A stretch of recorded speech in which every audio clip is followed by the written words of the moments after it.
What is your name, sir? Michael Stroop, Stroup. Okay, give me just a second, okay? All right.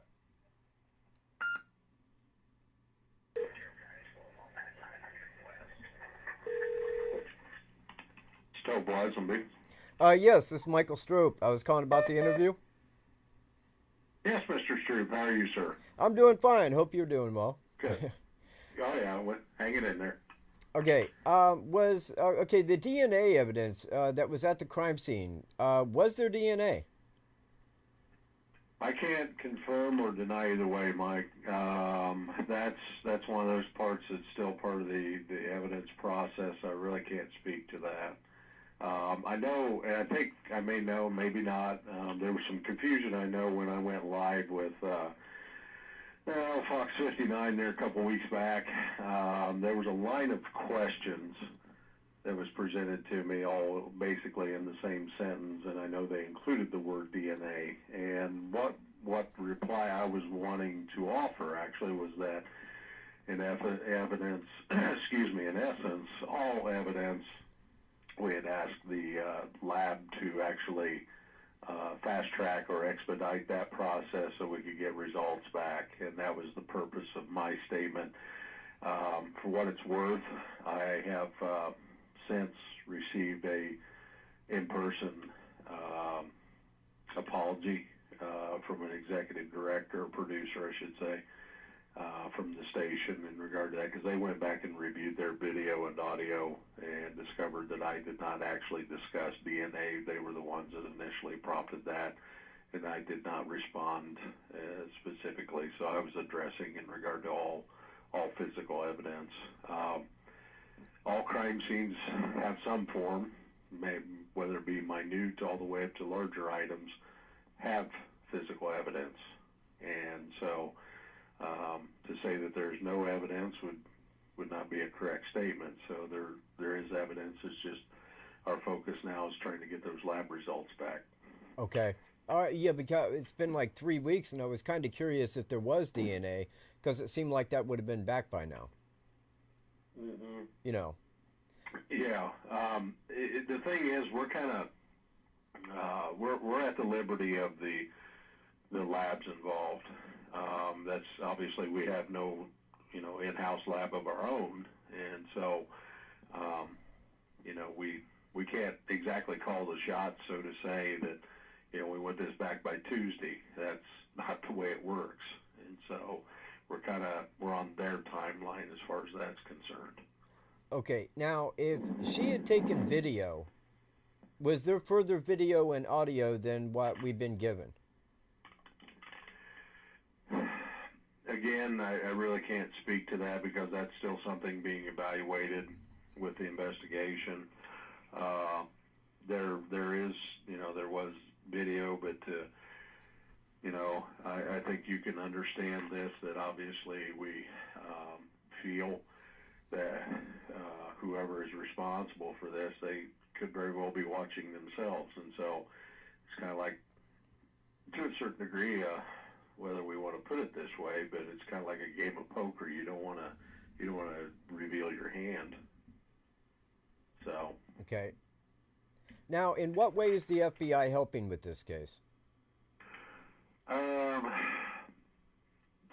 Actually several avenues, and I guess I'll speak to that. From a federal agency standpoint, their resources are, far more than what we have at the local level. So we have them on board mainly from the aspect of manpower in assisting us in going out and following up on the tips and leads that still pour in, and then also from I guess I'll say a forensics standpoint as well.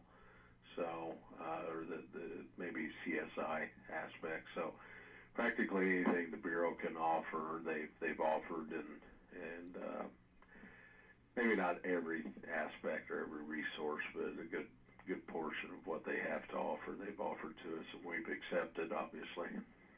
Yeah, that's why I figured that the DNA could be back rather quick if it was working through theirs. I figured that would have taken a lot less than 3 weeks. Yeah. I follow what you're saying there.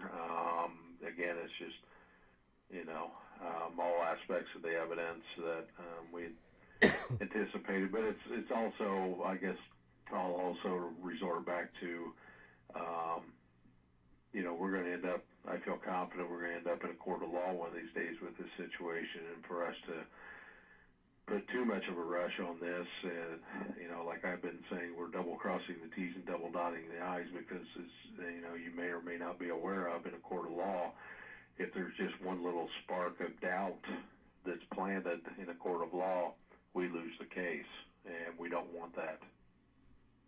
Okay, now on the crime scene, I don't know whether you can speak on that or not, but is there evidence that there could have been more than one suspect? Um,